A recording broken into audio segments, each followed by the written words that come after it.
Excelente. Ok. Muy buenos días a todos y bienvenidos entonces a la primera clase de nuestro curso Identificación Espiritual. Hoy vamos a ver el desarrollo histórico de las diferentes denominaciones que existen en el mundo y voy a explicar eso un poco más adelante en la clase. Pero siendo esta la primera clase, debemos tomar un poco de tiempo para conocernos mejor. Así que vamos a tomar unos 5 minutos y cada uno es invitado a presentarse al grupo. Pueden decir su nombre, de dónde viven y tal vez en qué trabajan. Yo puedo comenzar. Mi nombre es Abraham Wegner. Yo me radico en Asunción, Paraguay, pero soy estadounidense. Yo soy un profesor con Academia Cristo, un misionero de Academia Cristo, y es un gusto conocerles por este medio y que Dios bendiga nuestro tiempo estudiando la palabra juntos. Y vamos a continuar entonces con Yuri. ¿Yuri quiere presentarse al grupo? Sí, mi nombre es Yuri Picón Herrera, radico en Costa Rica, pero soy de nacionalidad nicaragüense y mi trabajo es solo para Cristo.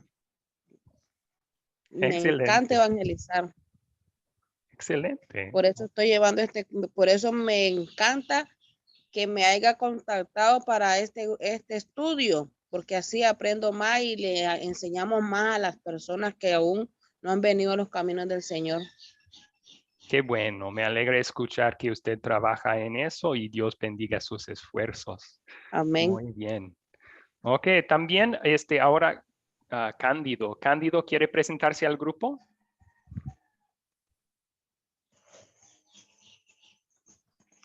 ¿Puede activar su micrófono, Cándido? Sí, gracias. Soy de la República Dominicana, estamos por aquí. Hemos hecho ya 2 cursos con Academia Cristo en diciembre del año pasado. Estamos muy contentos, hemos aprendido mucho, nos hemos quitado muchas oscuridades de la cabeza. Cada día queremos instruirnos más. Somos de profesión abogados y queremos instruirnos más para, en la medida de lo posible, llevarle el conocimiento a otras personas que estén en la oscuridad. Excelente, excelente, Cándido. Gracias, bienvenido al curso. Muy bien, muchas gracias a ustedes. Ok. Ahora, Luz Estela. Luz Estela, ¿quiere presentarse al grupo?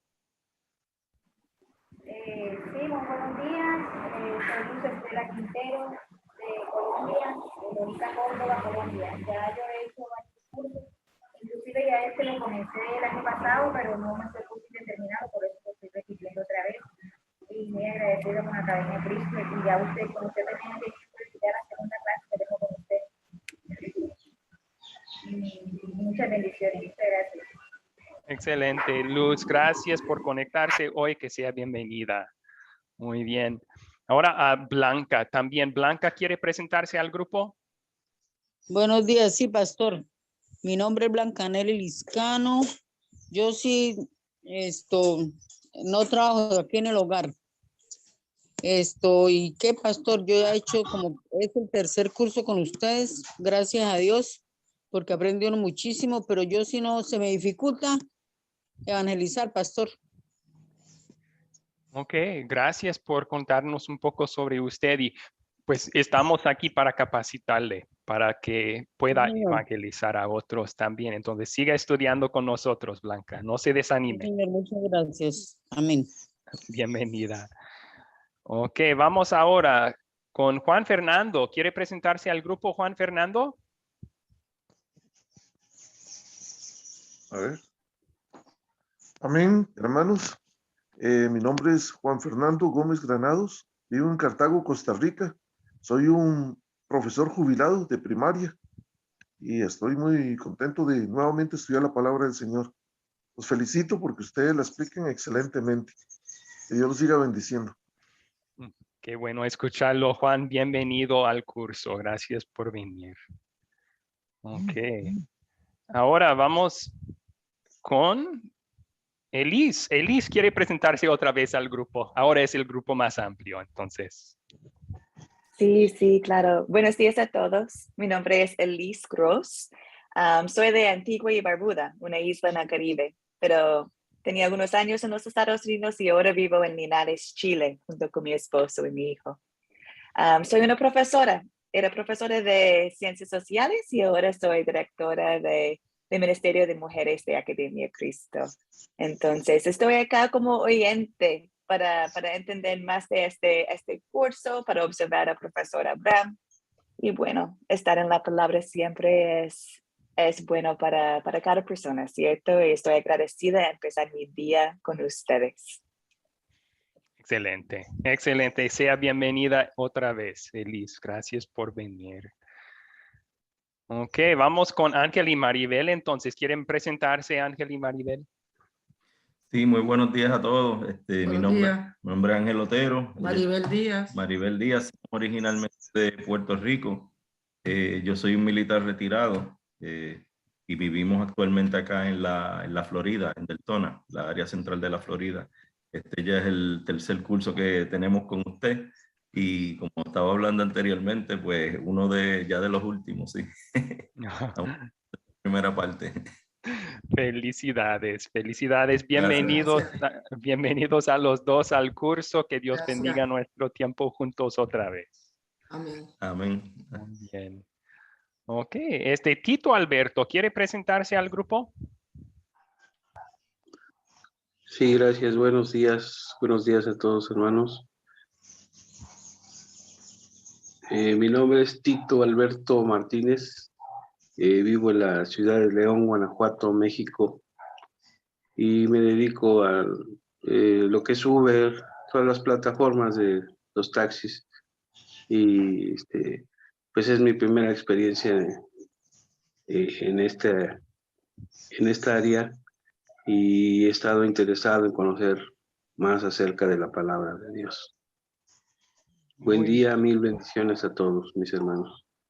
Igualmente, Tito, igualmente. Y que Dios bendiga su primera experiencia en Academia Cristo. Amén, amén. Muy bien. Ok, también vamos a dar la oportunidad a quien falta todavía. Luis Bello, ¿quiere presentarse al grupo?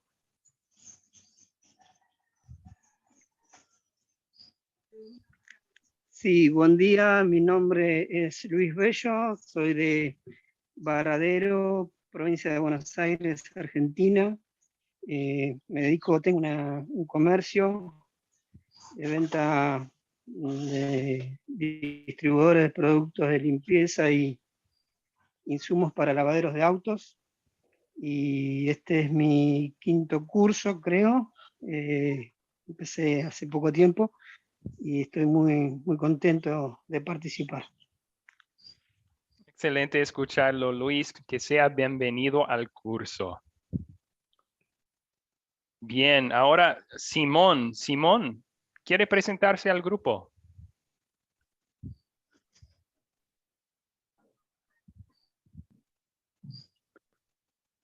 Sí, bendiga a Dios a todos ustedes. Igualmente. Mi nombre es Simón Mansueta.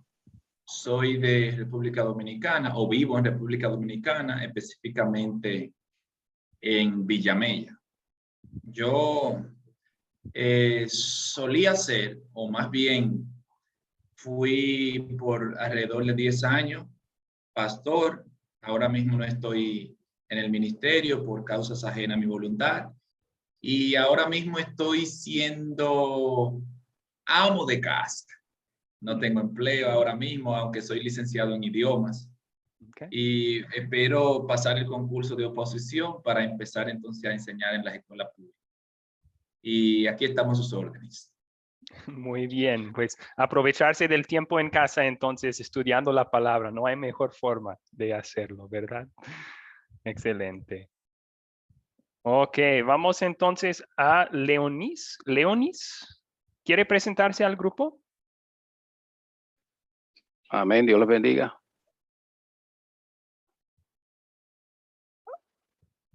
Igualmente. ¿Quiere compartir un poco de información sobre usted? Sí, mi nombre, bendiciones para todos. Mi nombre es Leonis Barro Fernández, de aquí de Santa Marta, Colombia. Miembro activo de la Iglesia Evangélica Manantial de Vida. Duré 27 años laborando como marinero. Gracias a Dios estoy jubilado, pensionado, y aquí siguiendo al Señor y queriendo seguir estudiando las Escrituras para avanzar cada día más en sus caminos. Bendiciones, hermano. Excelente, excelente. Gracias por presentarse. Yo conozco Santa Marta, Colombia. Muy linda la ciudad. Playa, ¿verdad? Oh, hermosas. Sí. Muy linda. La playa más linda de América. Qué bueno. Que sea bienvenido, Leonis. Amén, mi hermanito. Bendiciones. Muy bien. También Sofía Valencia. Sofía Valencia, ¿quiere presentarse al grupo? Sí, muchas gracias, mi estimado pastor y profesor. Le damos gracias por esta oportunidad de poder edificarnos y poder aprender los unos con los otros. Yo me llamo Sofía Valencia, soy de Chile, en Quilpué, y ya son varios los cursos que he tomado, los cuales han sido de mucho aprendizaje para mi vida, y espero seguir haciéndolo. Y le damos gracias por esta oportunidad. Que Dios bendiga al grupo y al profesor para que nos vaya guiando y orientando en ese tema tan importante que es la identidad espiritual. Gracias, mi estimado profesor. Amén, Sofía. Amén. Y gracias por venir el día de hoy. Que sea bienvenida al curso. Ok, yo creo que eso ya somos todos. No faltó nadie.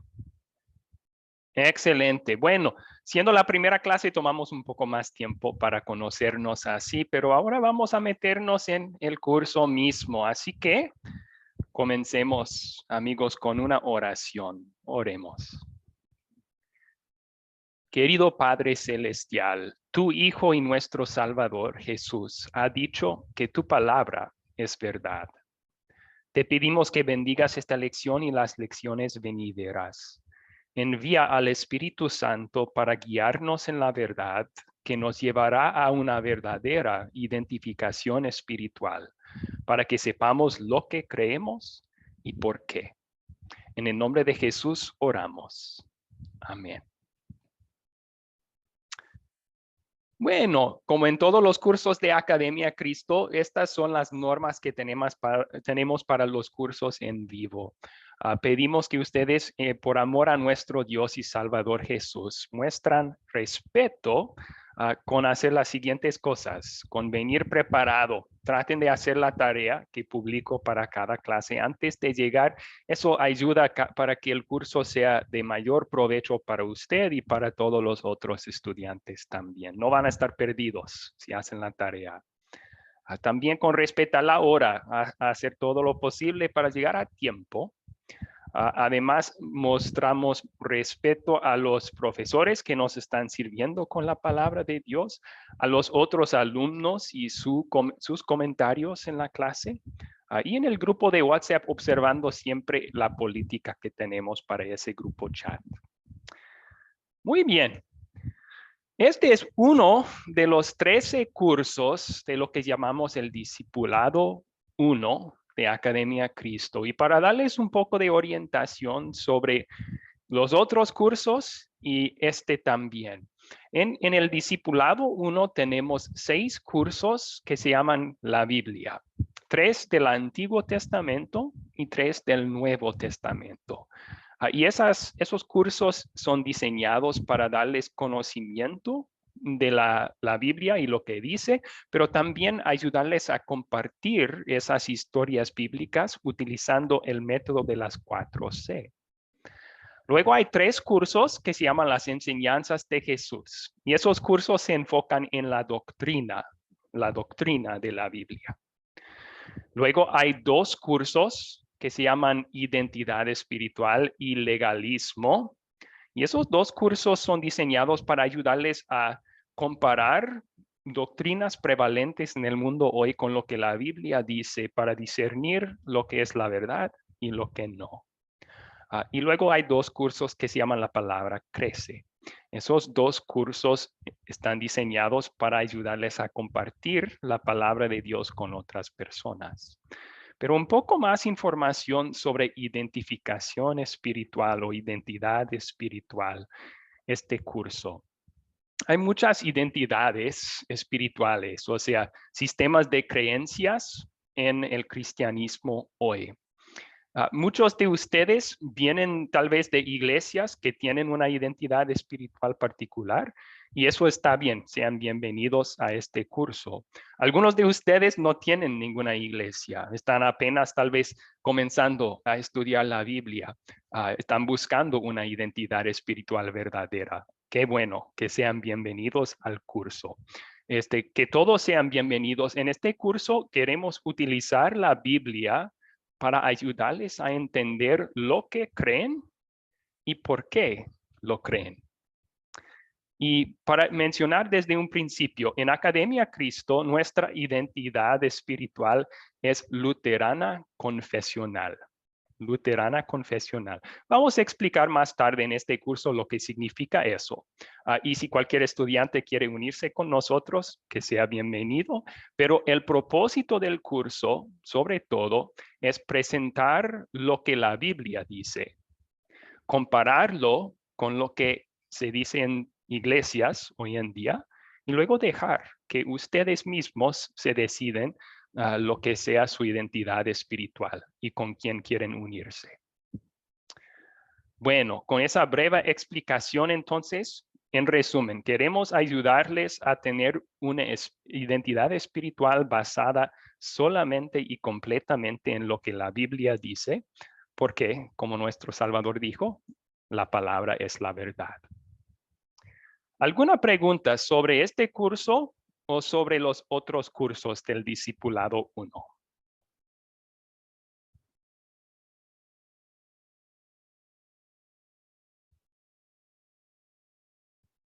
Sí, Cándido, por favor. Buen día, muchas gracias. Quería preguntarle porque tengo una duda en cuanto a los dos horarios. La pregunta es si, por ejemplo, si yo me acato a lo que es el horario matutino, ¿solo debo asistir en el horario matutino o yo puedo asistir, por ejemplo, hoy, al día de hoy en la mañana y el jueves en la noche? Sí, gracias por la pregunta. Y ustedes pueden asistir en cualquier de los dos horarios que les convenga. Entonces, si hoy le conviene en la mañana, excelente. Si el jueves en la tarde, está bien. La misma clase se va a ofrecer en la mañana y en la tarde. Así que hasta uno está bienvenido en las dos clases, pero será una repetición, ¿verdad? Si viene a las dos en un solo día. Ok, muchas gracias porque estaba confundido con respecto a esa parte. Ok, gracias por la pregunta. Simón levantó la mano. Simón. Sí, pastor. Yo quiero preguntar acerca de los 13 cursos y la pregunta es, después que nosotros terminemos esos 13 cursos, ¿qué sigue? Excelente pregunta. Gracias por hacerla. Al final del Discipulado 1, el último y 13º curso es la palabra crece, el discípulo hace discípulos. Y hay un proyecto final para ese curso que es dar un estudio bíblico que se llama los 4 conceptos claves a un grupo de invitados. Y les capacitamos para hacer eso en el curso mismo. Pero los estudiantes que cumplen ese proyecto final y que quieren seguir capacitándose para enseñar al grupo y también están de acuerdo con nuestra enseñanza de Academia Cristo, están bienvenidos a pasar al Discipulado 2. El Discipulado 2 consiste en 8 cursos más de capacitación para liderar un grupo o sembrar un grupo nuevo.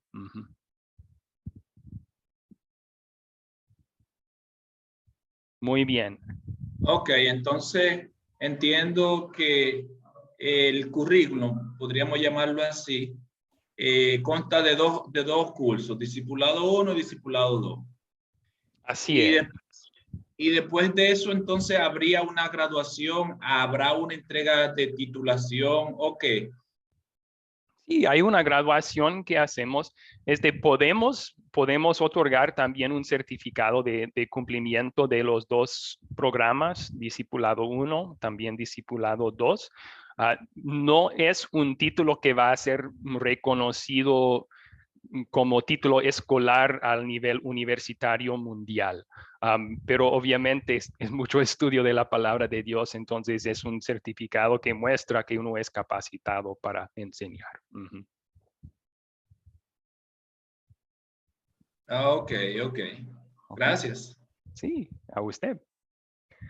¿Alguna otra pregunta sobre el curso o el discipulado 1?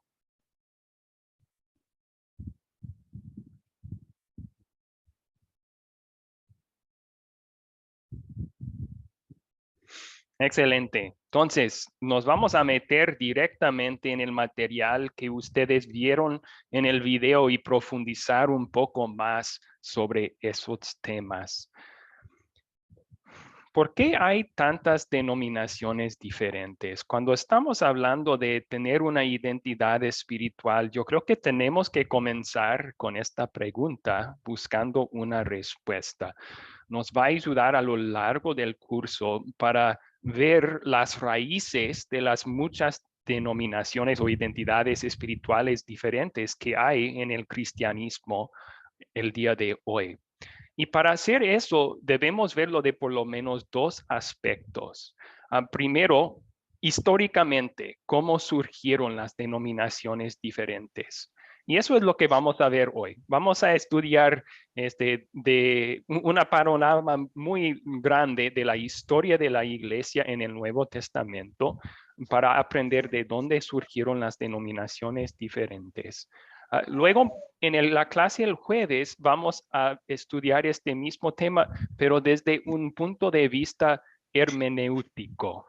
Esa es una palabra muy grande que es difícil para mí pronunciar en español, hermenéutico. La hermenéutica simplemente significa el método que utiliza uno para interpretar la palabra de Dios.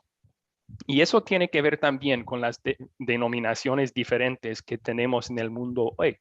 Personas tienen métodos distintos de interpretar la palabra de Dios. Y vamos a tocar ese tema el jueves. Pero para el día de hoy, comencemos al principio del cristianismo.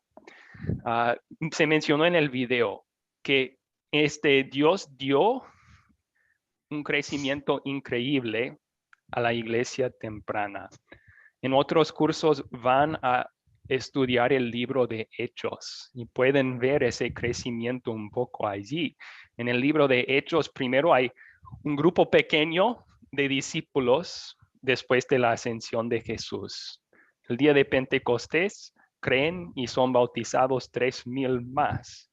Luego nos dice el libro de Hechos que son 5,000 los creyentes y luego deja de contar la Biblia su número porque van creciendo tanto. Pero la mayoría de los historiadores dicen que como 3 siglos después, alrededor del año 300 después de Cristo, ese grupo pequeño de discípulos que empezó en Jerusalén ya consta de una iglesia de creyentes de 30 millones de personas en casi toda parte del Imperio Romano. Piensen en eso. 3 siglos y van de un grupo pequeño de 30 millones de personas en todo el Imperio Romano. Y vale la pena entender entonces, se mostró en el video también, esta fue una de las preguntas de repaso del video que pedí que prepararan respuestas. ¿Por qué la iglesia cristiana primitiva se expandió tan rápidamente? ¿Por qué se expandió tan rápidamente la iglesia cristiana?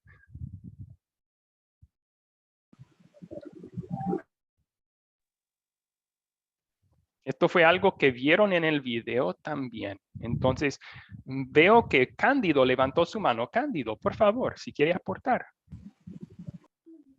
Sí. Creció debido a la propagación y la divulgación del mensaje del evangelio y del testimonio de cada uno de los miembros de esa comunidad primitiva. Okay. Muchas gracias. Entonces, el evangelio se divulgó. Y ese es el evangelio que tiene el poder de obrar fe en nuestros corazones. Muy bien. Y también el testimonio de vida de los creyentes. ¿De acuerdo? Exactamente. Ok. Muy bien. Ángel y Maribel levantaron la mano también. ¿Quería agregar algo allí? No, era básicamente lo mismo, el testimonio principalmente de los testigos, los cuales entre esos primeros miembros pues se encontraban los apóstoles, que fueron los primeros discípulos de Cristo cuando estuvo en su ministerio terrenal. Y a pesar de que fueron perseguidos y siguieron pasando las mismas situaciones, pues le dio como más fuerza al movimiento.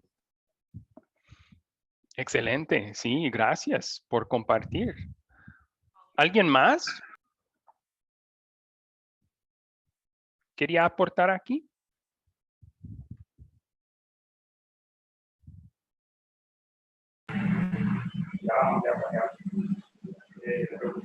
Sí, Luz Estela. Profesor, se expandió rápidamente debido a que los perseguían. Ellos comenzaron a perseguirlos porque, porque estaban programando la palabra de Dios. Entonces, a medida que los iban persiguiendo, ellos se iban expandiendo por todo el mundo. Ok, gracias por compartir ese detalle también. Parece un poco al revés. En tiempo de persecución, eso debe de ser cuando menos estén compartiendo la palabra los discípulos, pero no fue así.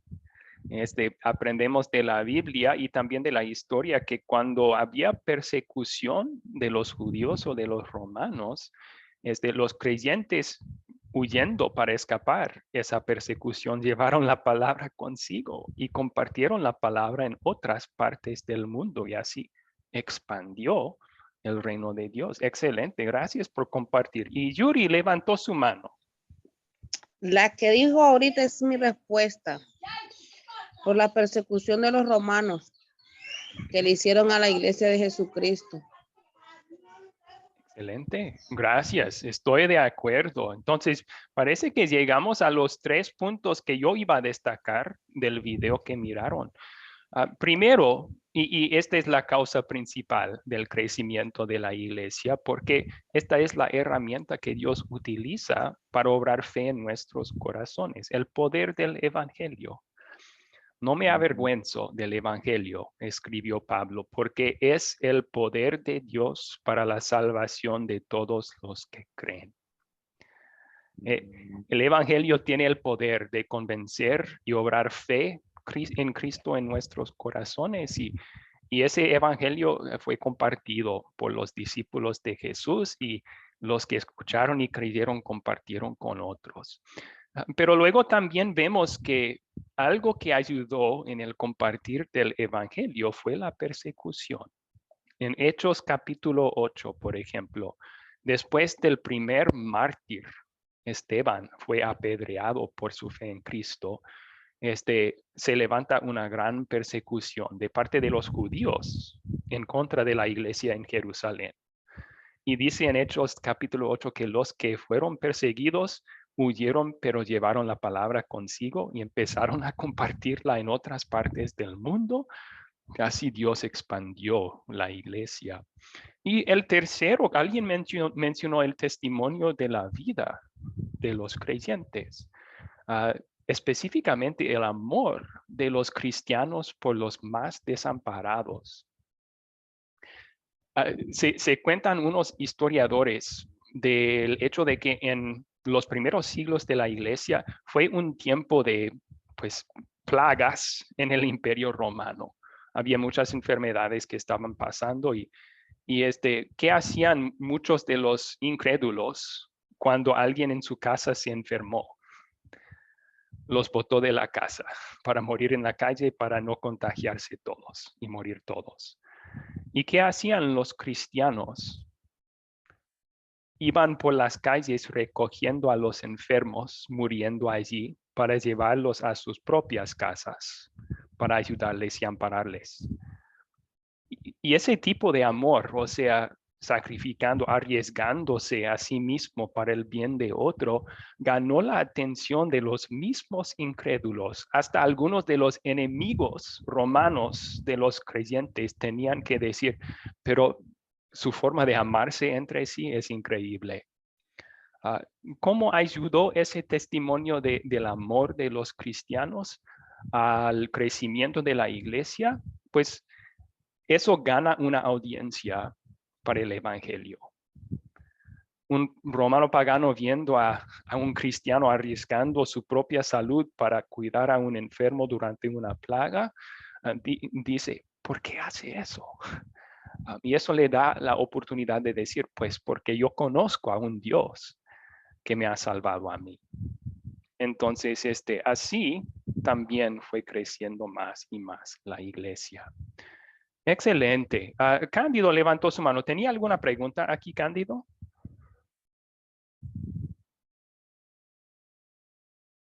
Más bien quería así abundar eso que usted estaba diciendo, que precisamente los judíos cuando acusaron a Jesús que fue crucificado, se desató una persecución contra su discípulo y ahí es que Jesús le ordenó a ellos antes de su muerte que difundieran la palabra del evangelio y ellos se cogieron diferentes rutas. Entonces, esa persecución unida luego a la persecución romana que no aceptaba otro rey y el cristianismo hablaba de un rey, entonces ellos le tenían miedo y no podían permitir eso. Entonces, esa crueldad que ellos tuvieron contra los primeros cristianos, al verlos ellos mismos y las demás personas, el amor que ellos tenían y la fuerte convicción de su fe, eso aferró a mucha gente a nivel del mundo a ellos abrazar la idea del cristianismo. Okay. Gracias. Sí, también la forma en que los creyentes enfrentaron la persecución de los romanos ayudó, ese testimonio de su fe en Cristo también ayudó a que más personas quisieran escuchar la palabra de Dios. Muy bien. Ahora venimos a la otra pregunta que hicimos en el grupo de WhatsApp, que se habló también un poco en el video. ¿Cuál fue la roca sobre la cual se construyó la iglesia cristiana primitiva? ¿Cuál fue la roca sobre la cual se construyó la iglesia cristiana primitiva? Juan Fernando levantó su mano. Juan. Sí, la palabra dice que Jesucristo es nuestra roca. Cuando dice, y sobre la que está fundada la iglesia, yo también te digo que tú eres Pedro, y sobre esta roca edificaré mi iglesia. Cuando estaba diciendo sobre esta roca, se refería a sí mismo.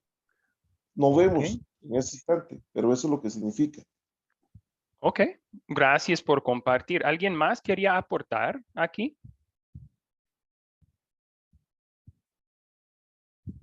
Sí, Cándido. Sí, es importante conocer otro versículo donde el mismo Pedro no se identifica a sí mismo como la roca, sino él designa a Cristo como la roca y la piedra angular de la iglesia. Sí, excelente. Gracias por hacer eso. Está utilizando un versículo bíblico para aclarar a otro. Ese es buena hermenéutica, buena forma de interpretar la Biblia, dejar que la misma Biblia se explique a sí misma. Y estoy de acuerdo, Pedro no se llama a sí mismo la roca, sino a Cristo. Bien, ok. Vamos a comparar estos versículos bíblicos entonces. Esta fue su lectura para el día de hoy también. Pero ¿alguien me hace el favor de leer las palabras que están en la pantalla de Mateo 16? Pastor, si quiere yo le leo. Por favor. ¿Cuál fue la roca sobre la cual se construyó la iglesia cristiana primitiva? Él les dijo, ¿y vosotros quién decís que soy yo?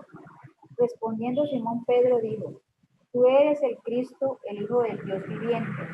Entonces le respondió Jesús, bienaventurado eres Simón, hijo de Jonás, porque no te lo reveló carne ni sangre, sino mi Padre que está en los cielos. Y yo también te digo que tú eres Pedro, y sobre esta roca edificaré mi iglesia, y las puertas del Hades no prevalecerán contra ella. Mateo 16, del 15 al 18. Excelente. Muchas gracias. Entonces, la frase clave aquí que vamos a estudiar es sobre esta roca. Edificaré mi iglesia. ¿A qué se refiere con esta roca? Vemos en el contexto que hay dos posibilidades. Dos posibilidades. El primero sería Pedro. Sobre Pedro se va a construir la iglesia. La otra posibilidad del contexto de estos versículos sería lo revelado a Pedro, lo que Dios reveló a Pedro. ¿Y qué fue eso? Fue que tú eres el Cristo, el Hijo del Dios viviente. Sobre Cristo, sobre esa verdad que es el Salvador y el Hijo de Dios, se va a construir la iglesia. Ahora, si solo tuviéramos estos versículos, tendríamos esas dos opciones y no sabríamos cuál de las dos fuera la roca sobre la cual se construye la iglesia. Pero tenemos más versículos bíblicos que nos ayudan a interpretar correctamente esta. Y fueron citados por algunos de ustedes. Gracias.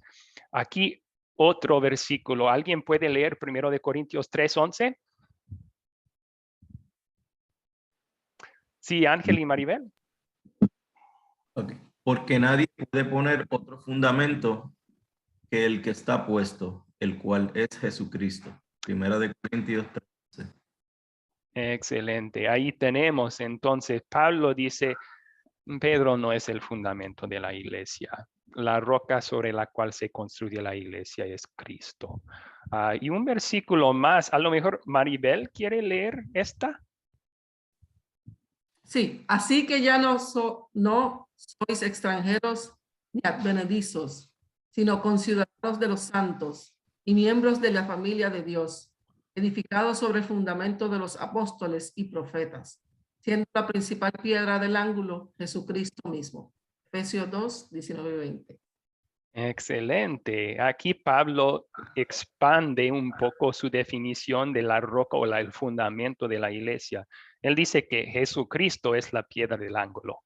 O sea, Él es el más importante en el fundamento. Pero también dice que el fundamento son los apóstoles y los profetas.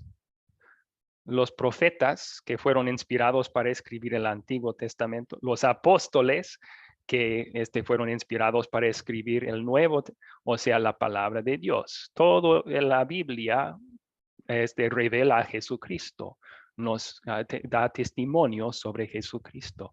Entonces, ese es el fundamento de la iglesia, la palabra de Dios, el mensaje del evangelio, con Jesucristo como el centro y el enfoque de ese mensaje. Así que viendo eso podemos interpretar correctamente que si cuando Jesús dijo sobre esta roca edificaré mi iglesia, no estaba hablando de Pedro, quien igual que nosotros fue un pecador imperfecto y débil que necesitaba la salvación igual que nosotros por medio de la fe en Jesús. Más bien estaba hablando de la verdad que Pedro confesó. Tú eres el Cristo, el Hijo del Dios viviente. Qué bueno que llegamos a la interpretación correcta de esos versículos. Desgraciadamente, en los primeros siglos de la iglesia primitiva, llegaron a la otra interpretación equivocada, que Pedro sí fue el líder y la cabeza y el fundamento de la iglesia, y eso tuvo un resultado importante en el desarrollo histórico de las denominaciones diferentes. Vamos ahora, entonces, continuar con la historia.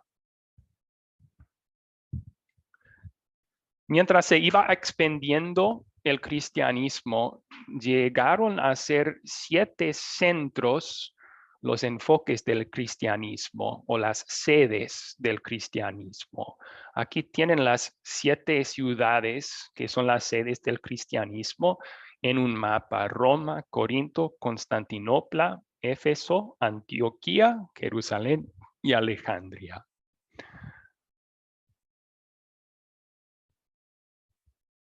Con el tiempo, Roma se convirtió en la más prominente de esas sedes. Y posiblemente fue porque tenía la mayor cantidad de cristianos allí, también por ser la capital del Imperio Romano, pero aún más probablemente la consideraron la sede más importante porque según la tradición de la iglesia, Pedro fue martirizado en Roma, perdió su vida, fue ejecutado por la fe en Cristo en Roma. Y mientras se iba creciendo esta sede de Roma en poder, eso nos dio otro resultado histórico que se mencionó en el video. ¿Qué sucedió en 455 después de Cristo? Comencemos con esa primera. ¿Qué sucedió en 455 después de Cristo? ¿Encontraron este dato en el video?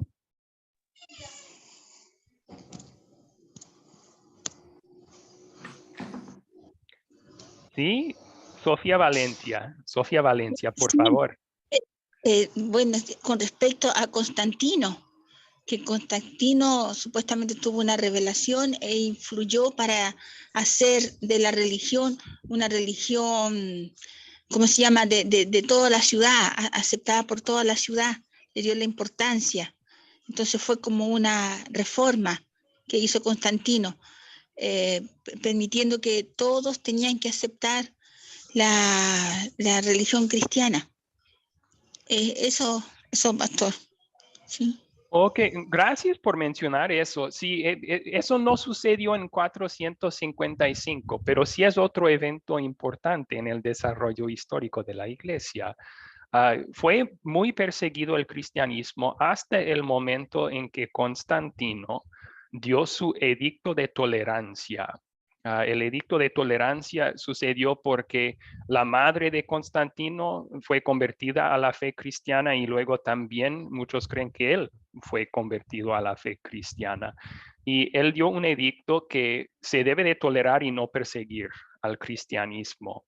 Pero debido al hecho de que el emperador estaba ya hablando al favor del cristianismo, se hizo muy popular también en su imperio. Entonces, eso es otro evento importante en el desarrollo histórico de la iglesia. Gracias por compartirlo. Pero, ¿qué sucedió después de eso en 455? A ver, Tito levantó su mano. ¿Quiere participar aquí, Tito? Sí, según lo que entendí es que se emitió un edicto donde se quedaban sujetos al obispo de Roma. Esto se entiende o lo entiendo como una obligación de atender únicamente lo que decía el obispo. Por lo tanto, pues se convertía en una máxima autoridad. Ok, excelente. Gracias por compartir. Ahí tenemos entonces el comienzo oficial del papado. Vamos a compartir esto en la pantalla. En el 455 después de Cristo, la iglesia en Roma se declaró la primera entre iguales. O sea, esas 7 sedes decían son iguales en importancia, pero Roma es la primera en importancia. Esa es una contradicción, ¿no? Primera entre iguales, no es posible eso. Pero se decretó eso, el obispo en Roma entonces se hizo el hombre más poderoso en la iglesia. El hombre que podía decidir en cuestiones de doctrina, podría convenir concilios, etc. Ahí tenemos el comienzo entonces del papado. Pero lo que sucedió, especialmente Constantinopla, no siempre estaba de acuerdo con eso. Y siglos después, en 1054, el obispo de Constantinopla rechazó la primacía de Roma. Y ahí nació la Iglesia Ortodoxa Oriental. Entonces, tenemos este paso importante ahora porque antes de eso, había básicamente solo una iglesia oficial, que fue la Iglesia Católica Romana, bajo el Papa. Pero en 1054 ya tenemos otra iglesia, que es la Iglesia Ortodoxa Oriental. Y se debe notar que separó esa iglesia de la otra, no tanto por cuestiones de doctrina, era más bien por política.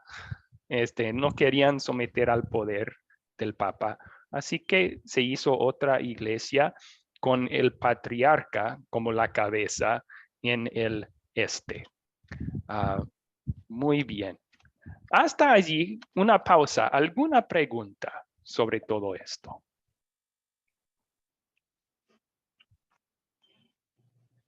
Sí, Cándido levantó su mano. ¿Tiene pregunta, Cándido? No, pastor, eso fue antes de las aclaraciones que ya usted emitió. Muchas gracias, la voy a bajar. Ok, sin problema. ¿Alguien más tiene duda o pregunta hasta aquí? Sí, Simón, por favor. A mí me gustaría saber, maestro, ¿quiénes fue que instituyó a esa, diríamos, a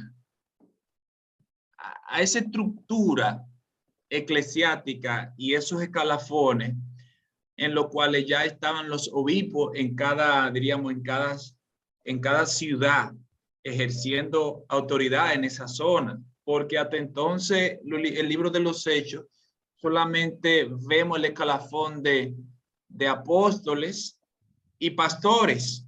No se mienta, o yo no lo he percibido hasta ahora donde hay ese escalafón, donde hay un obispo que diríamos está más arriba que el mismo apóstol. No entiendo bien ahí. Me gustaría que me aclare un poco ahí. Sí, ok. Gracias por la pregunta. Es muy buena pregunta. Primero, cuando viene a la estructura de la iglesia, de hecho no tenemos ninguna estructura mandada por Dios en la Biblia. Entonces hay cierta libertad en cuanto a la estructura de la iglesia.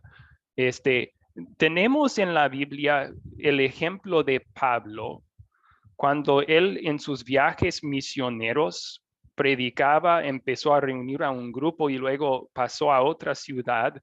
Él encargaba el grupo a líderes que fueron capaces de continuar el trabajo del evangelio en ese lugar.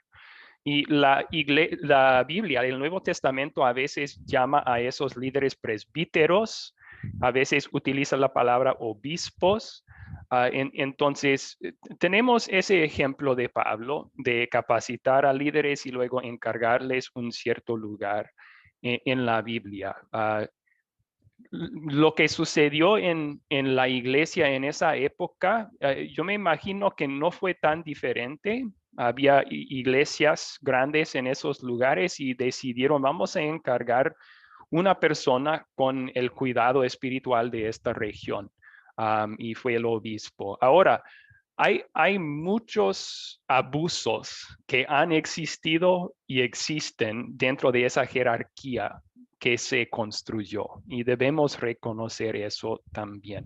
Había más deseo de poder y riqueza que deseo de compartir la palabra de parte de muchos de los líderes en la iglesia en esos siglos, los obispos en esos siglos. Y eso tenemos que confesarlo también.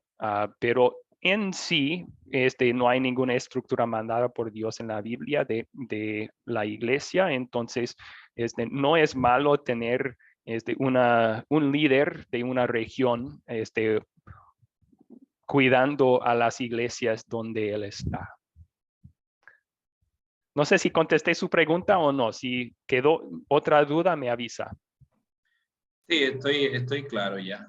Okay. Entendí que ciertamente, aunque no hay un mandamiento, pero Pablo prácticamente lo estaba fundamentando al poner encargado por zona empezando, diríamos, directamente desde el pastor mismo, llamado obispo o pastor. Entonces ya ahí mismo se está dando, automáticamente se está gestando una estructura, una estratificación de la función en la iglesia. Sí. Sí, y hay libertad de hacer una jerarquía así. El problema no es tanto en la jerarquía, es cuando pecadores hacen abusos con la jerarquía, ¿verdad? Y eso es lo que vemos en el desarrollo de la iglesia también. Vamos a estudiar más sobre el papado en futuras clases, pero las otras enseñanzas falsas que fueron desarrolladas por la Iglesia Católica a base de esa también debemos mencionarlos aquí. Otra cosa que no mencioné es en la interpretación de esos versículos de Mateo 16. Pues si ellos dicen que Pedro es la roca sobre la cual se construye la iglesia, ¿qué sucede cuando Pedro muere? Tenemos un problema, pero se hizo otra enseñanza que no es bíblica, se llama la sucesión apostólica. Ellos decían, pues Pedro antes de morir encargó al cuidado de Roma a otra persona. Entonces él es el nuevo Pedro. Y esa persona antes de morir designó a otra persona. Y así hicieron una cadena de sucesión de los apóstoles, la cual ellos creen sigue hasta la fecha con el Papa que existe hoy. Pero eso no hallamos nada de eso en la Biblia. Entonces no es una enseñanza fundada en lo que la Biblia dice, es solamente lo que ellos invitaron para respaldar su interpretación equivocada de Mateo 16, desgraciadamente. Bien, ¿alguna otra pregunta acá?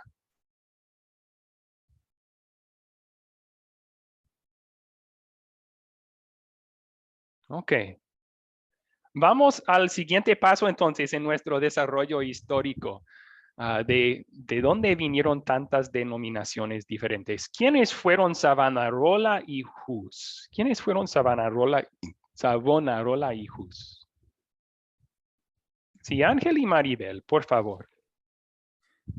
Fueron sacerdotes que buscaron establecer una identidad espiritual diferente a la Iglesia Católica Romana, ya que ésta se había apartado de las doctrinas bíblicas de la Iglesia cristiana primitiva original.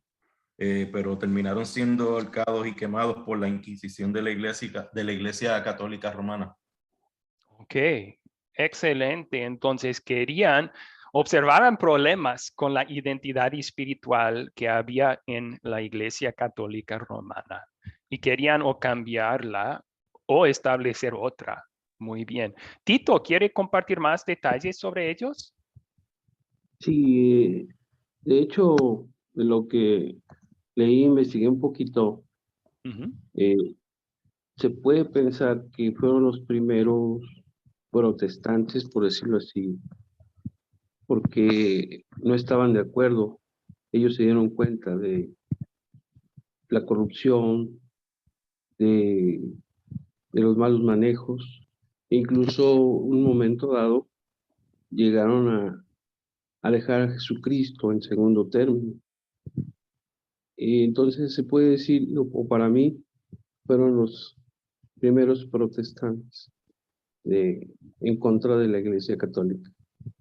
Muy bien, muy bien. Sí, estoy de acuerdo con esa buena respuesta. Los primeros que protestaron contra lo que estaban viendo en la Iglesia Católica. Seguramente había otros antes de ellos, pero estos son los primeros que empezaron a hacer un efecto más profundo en la Iglesia. Gracias. Ok. Entonces, un poco más información sobre ellos, empezando con Savonarola. Él fue un fraile dominicano de Italia. Él habló contra la corrupción de la Iglesia Católica Romana. Él no estaba tanto tratando de cambiar la doctrina de la Iglesia Católica Romana, él más habló contra la corrupción que veía, que puestos dentro de la iglesia se estaban vendiendo por dinero, que perdón se estaba vendiendo también con las indulgencias que tenían y que hasta los sacerdotes estaban emborrachándose y también yendo con prostitutas y él habló fuertemente contra eso y el resultado para él fue que la Iglesia Católica Romana le quemó por sus críticas al Papa. Entonces, después de eso, no tuvo un gran efecto en el transcurso de la Iglesia. No se fundó otra identidad espiritual, aunque estos son como los comienzos de dolores, ¿verdad? Juan Hus fue un checo, vivía en Praga, era un pastor de una iglesia, un sacerdote. Él habló contra la inmoralidad y falsa doctrina en la ICR también. Pero aquí notamos la diferencia. Él habló contra la falsa doctrina que él vio también. Recién habían declarado la infalibilidad del Papa dentro de la Iglesia Católica Romana. Es decir, cuando está hablando de su sede, de su asiento, el Papa no puede cometer errores. Él dijo, eso no es bíblico, no es correcto. También otra doctrina falsa que él habló en su contra es la salvación por obras, que se predicaba tanto en la Iglesia Católica. Él no, él predicaba la salvación por gracia, por medio de la fe. ¿Y qué fue el resultado para Juan Hus? Lo quemaron en la hoguera. Lo quemaron en la hoguera por herejía. Hay otro que no se mencionó en el video, pero cabe mencionarlo aquí, es Juan Wycliffe. Juan Wycliffe fue un reformador en Inglaterra. Y una de las cosas que él quiso reformar fue que él quiso que la palabra de Dios fuera enseñada y disponible en el idioma común. Fíjense que hasta este tiempo en la Iglesia Católica, ellos hacían lecturas bíblicas en latín, daban prédicas en latín, hacían las misas en latín. En Inglaterra ya no hablaban latín. Entonces, ¿qué podían entender la gente normal y común de esas cosas? Nada. Él dijo, necesitamos hacer la palabra de Dios en el idioma inglés para que ellos también entiendan. Bueno, él fue declarado hereje por la ICR, pero no lo ejecutaron. Él murió de un derrame cerebral antes de que podían ejecutarlo. Pero uno de sus logros fue que él tradujo la Biblia al inglés. Muy bien. Esos reformadores, como mencionamos, no tenían resultados muy duraderos de su trabajo. O sea, no se estableció otra identidad espiritual después de su trabajo. Pero sí, vamos a ver en la clase que sigue una reforma que tenía resultados más duraderos. La reforma de la iglesia que fue producido como resultado de la obra de Martín Lutero. Esa reforma comenzó el 31 de octubre del 1517, cuando Lutero clavó un documento que se llama Los 95 Tesis a la puerta de la iglesia en Wittenberg, Alemania, donde él trabajaba como fraile alemán. El resultado duradero de esa reforma que comenzó allí es la iglesia luterana. Y vamos a hablar más de eso en la siguiente clase cuando estudiamos la reforma de Lutero más en detalle. Pero ahí hay otra identidad espiritual, ¿verdad? Las iglesias luteranas comenzaron allí. Después de Lutero, había otros reformadores que en otras partes del mundo empezaron a hacer trabajo también para reformar la iglesia. Ulrico Zwinglio, Juan Calvino, Jacobo Arminio. Vamos a hablar un poco de ellos en la clase que viene también. Pero cabe mencionarlos aquí porque ellos, aunque estaban de acuerdo con lo que Lutero había hecho en mucho, no estaban de acuerdo en todo. Tenían ellos identidades espirituales distintas al luteranismo. Y eso viene del hecho de que ellos tenían una forma de interpretar la Biblia que era distinta a Martín Lutero.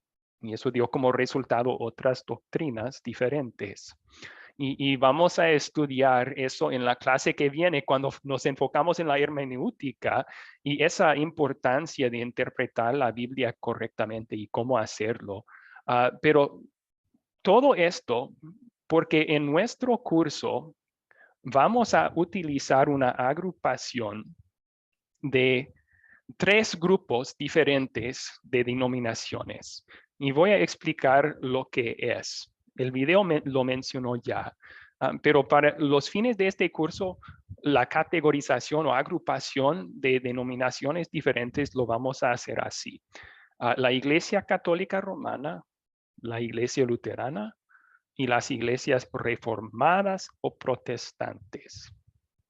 Ya vimos las raíces históricas de esos 3 grupos. Vimos las raíces históricas de la Iglesia Católica Romana, como el obispo de Roma se fue creciendo en poder y ya se declaró el Papa, ¿verdad? La cabeza de la Iglesia, el vicario de Cristo en la tierra. Vimos también el comienzo de la Iglesia Ortodoxa, que la tenemos aquí en el grupo, bajo el grupo de la Iglesia Católica Romana, no porque es parte de la Iglesia Católica Romana, sino porque su doctrina en mucho es igual. Recuerden, no salió tanto por cuestiones de doctrina, salió más por cuestiones de política de la Iglesia Católica Romana. Entonces, en cuanto a teología, se identifican mucho con la Iglesia Católica Romana. También vimos la raíz histórica de la Iglesia Luterana en la Reforma de Lutero. Y vamos a ver que la raíz histórica de las otras iglesias, de hecho, es de esos otros reformadores después de Lutero. Ahí tienen el comienzo de su teología, por decir. Esta agrupación de 3 grupos distintos es muy, muy simplificada. Debo mencionar eso ahora mismo. Es muy simplificada. O sea, bajo la categoría reformadas protestantes, hay cientos de iglesias y mucha variedad de doctrina y práctica. Pero las tenemos bajo una categoría porque su hermenéutica, su forma de interpretar las escrituras es muy semejante y comparten por esa razón muchas enseñanzas. También bajo la categoría luterana hay variedad. Hay iglesias luteranas conservadoras que se aferran más a la Biblia y lo que dice, y otras que son liberales y se han apartado mucho de la Biblia. Pero otra vez, tenemos esa categoría porque comparten una hermenéutica, comparten muchas semejanzas. Nosotros en Academia Cristo somos Iglesia Luterana Confesional, que es conservadora, y consideramos en muy alto estima la palabra de Dios. Vamos a estudiar eso en la clase que viene también. Pero esta es la agrupación que vamos a utilizar de aquí adelante cuando estamos hablando de las enseñanzas distintas en el cristianismo. ¿Cuáles preguntas tienen sobre esto, amigos?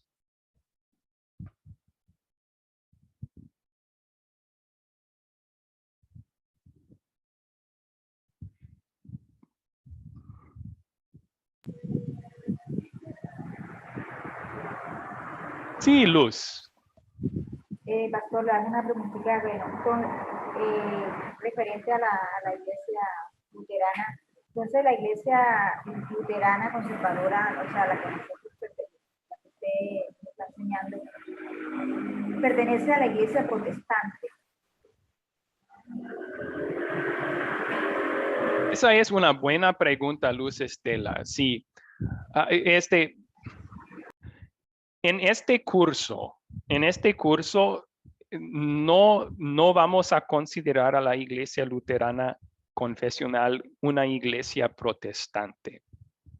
Porque aunque es cierto que sí, Lutero protestó contra la doctrina y los abusos en la iglesia católica, vamos a ver que sus enseñanzas, su doctrina es distinta a los otros que protestaron, a Zwinglio, Calvino, etcétera. Entonces, de hecho, tenemos los luteranos una identidad espiritual distinta a las otras iglesias protestantes.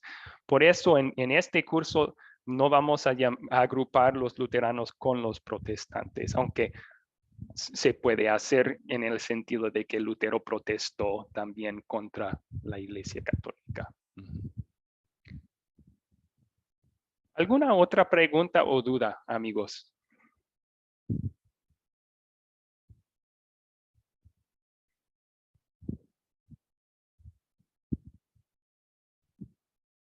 Simón, por favor. ¿A qué se refería el obispo de Constantinopla, cuando se autonombró ortodoxo? Buena pregunta. Muchas gracias. Yo tendría que estudiar la historia de ese término y de dónde viene para darle una explicación detallada. Lo que sí le puedo decir en este momento es que la palabra ortodoxa en griego significa recto o correcto. Entonces, yo creo que con ese título están tratando de decir esta es la iglesia correcta. O sea, en comparación con Roma, ¿verdad? Entonces ahí se ve un poco de la pelea entre los dos grupos históricamente.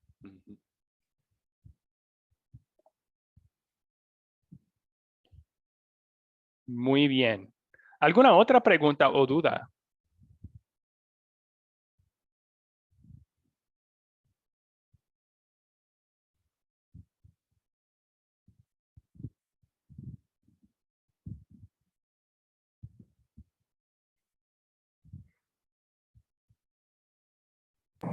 Todo muy claro, pastor, todo muy claro. Excelente, excelente. Entonces, vamos a tocar un tema más al final antes de terminar. Sobre la persecución, vimos que Dios utilizó la persecución en la iglesia primitiva para avanzar el reino de Dios, para esparcir la proclamación del evangelio. Tenemos otra cita de un padre de la iglesia, o sea, un líder en la iglesia antigua.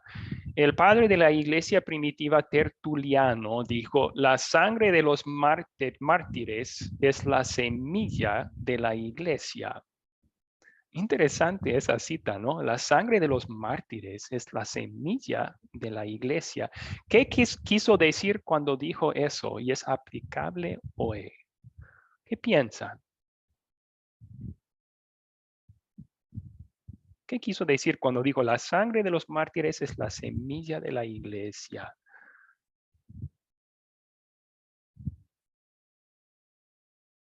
Ángel y Maribel, por favor. Pues cuando pienso en mártires, el primer mártir sobre el cual se considera la roca, pues es Jesús, que fue el que derramó su sangre por todos nosotros. Y obviamente los discípulos siguieron ese ejemplo y sufrieron situaciones similares, terminando siendo pues la gran mayoría de ellos, todos mejor dicho, muertos por llevar la... Sí, sí, gracias. ¿Y cómo es eso la semilla de la iglesia entonces? Esa fe, esa enseñanza bíblica, ese ejemplo que Dios dio bajo a través de Cristo Jesús en su ministerio terrenal, inocente. Ok. Sí, y de los apóstoles originales, de los 12, ¿verdad? 11 de ellos sí fueron ejecutados por su fe en Cristo. Juan, la evidencia que tenemos parece indicar que él murió de edad avanzada. Él no fue ejecutado por su fe en Cristo, pero sí. Fue desterrado. ¿Perdón? Sí, él fue desterrado a la isla de Sí, Patmos. Ahí fue donde recibió las revelaciones del Apocalipsis. Sí, sí, él sí sufrió persecución, así igual que los demás. Ujú. Muy bien, ok. Simón levantó su mano. Simón.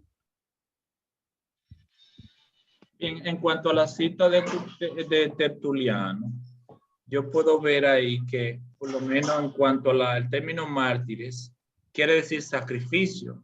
Personas que han dado su vida por el nombre de Jesús y por la iglesia y por su doctrina. Y esto viene a ser, diríamos, la semilla de crecimiento, porque cuando uno siembra un conuco, siembra 2 semillas, pero esas semillas te van a dar un árbol y te van a dar cientos de semillas con su fruto. Entonces, viene a decir la martirización de aquellos hombres, lo que hace que expande su fe o la fe de ellos en otras personas y hay crecimiento. Ok.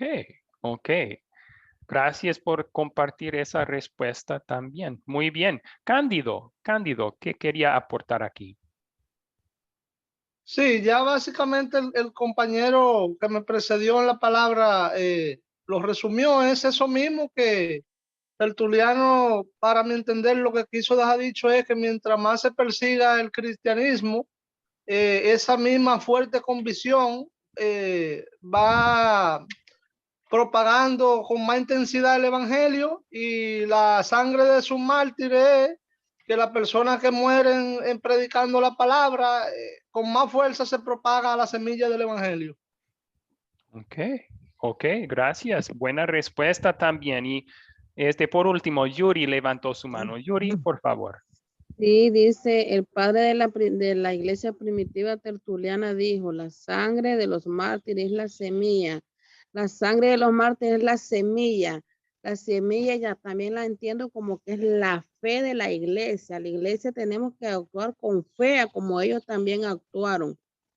La semilla le entiendo que más es por la fe que ellos tuvieron, de que su sangre fue derramada por la fe que tuvieron en Jesucristo. Muy bien, muy bien. Gracias por ese comentario también. Ok. Podemos concluir, podemos decir que, o sea, tal vez bíblicamente sería más apropiado decir la palabra de Dios es la semilla de la iglesia.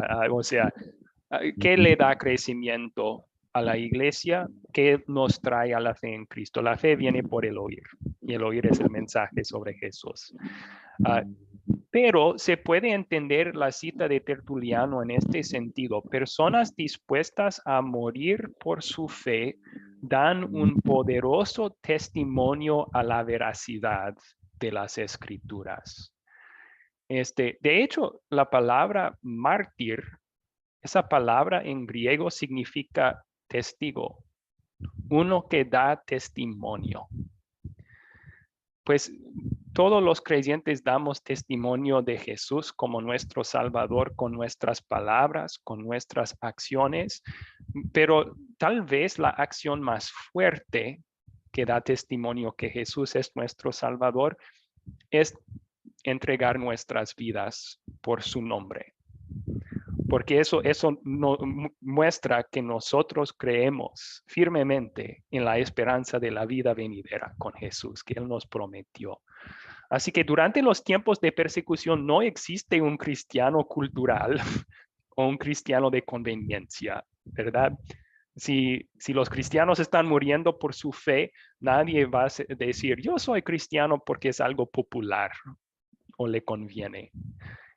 Los que creen en Jesús y siguen dando testimonio en ese ambiente, creen en Él de verdad, tienen una fe fuerte, son cristianos de convicción. Las personas que dicen con San Pablo, porque para mí el vivir es Cristo y el morir es ganancia.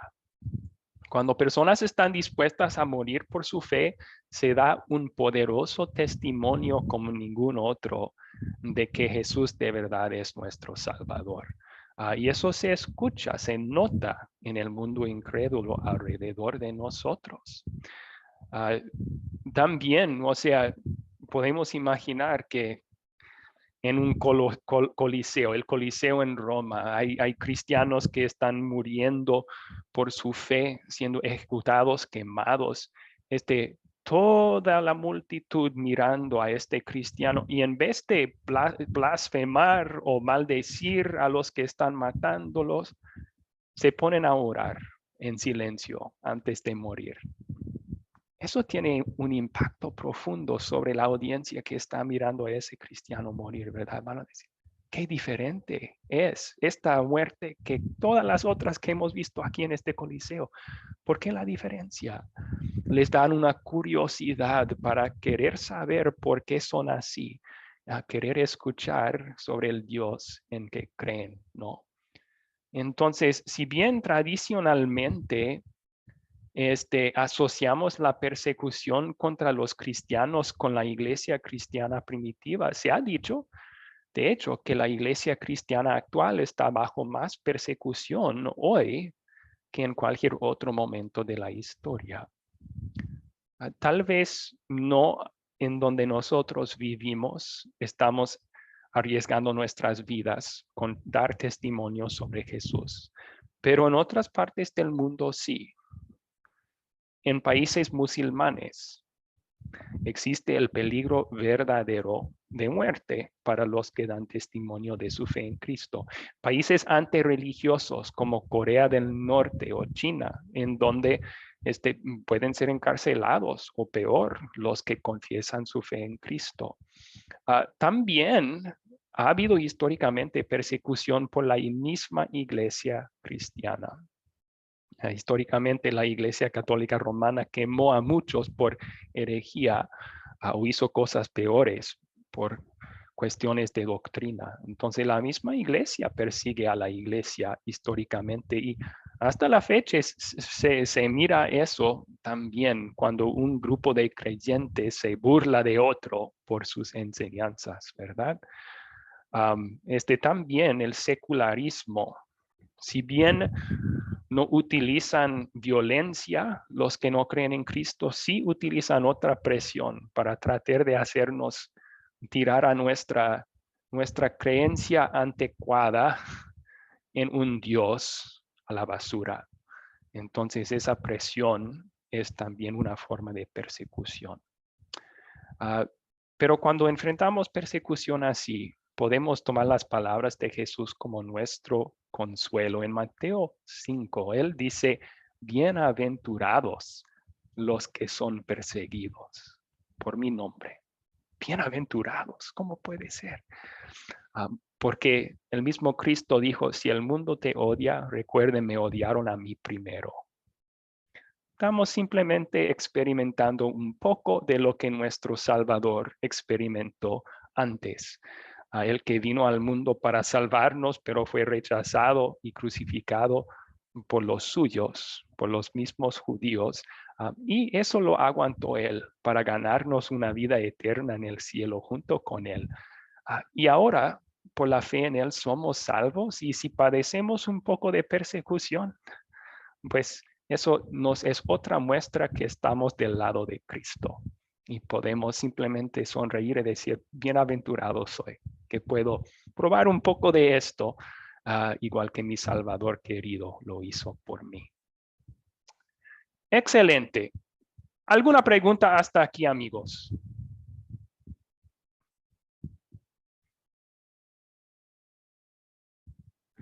Ahí vamos a terminar la primera clase. Entonces, gracias por permitirme un poco de tiempo extra. Siempre la primera clase es un poco más larga que las otras por las introducciones y a veces los problemas técnicos con entrar por Zoom. Voy a publicar la tarea para la siguiente clase el jueves en el grupo de WhatsApp después de del turno de la noche. Esta noche, después de la clase, publico la tarea para el jueves. Pero ahí lo vamos a terminar. Entonces, con una oración, y después me quedo para los que tengan más preguntas. Si quieren continuar aquí un ratito, puedo contestar sus preguntas con mucho gusto. Oremos. Señor Jesús, te damos gracias por todo lo que tú sufriste en nuestro lugar para salvarnos de la condenación que merecemos por nuestros pecados. Ahora resucitado y ascendido al cielo, tú utilizas la persecución cuando la sufrimos nosotros para el bien nuestro y el bien de tu iglesia. Pedimos entonces que apoyes y animes y fortalezcas a todo cristiano que esté sufriendo hoy en día. Que les recuerdes a esos creyentes en ti bajo persecución de la esperanza segura de la vida eterna que tenemos en el cielo.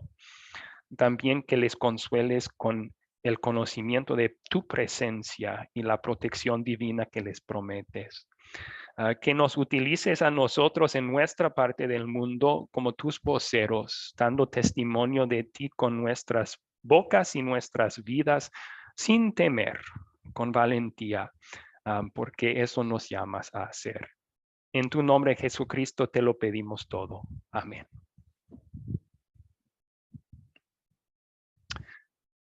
Muy bien, amigos. Hasta el jueves, entonces. ¿Pueden despedirse? Muchas gracias. Bye. Buen día a todos. Buen día. Hasta luego. Gracias. Buen día. Mil bendiciones, hermanos, en Cristo. Igualmente, Muchas Tito, gracias. Ángel, Bendiciones Maribel. para todos. Muchas gracias. Igualmente, Luz Estela, gracias.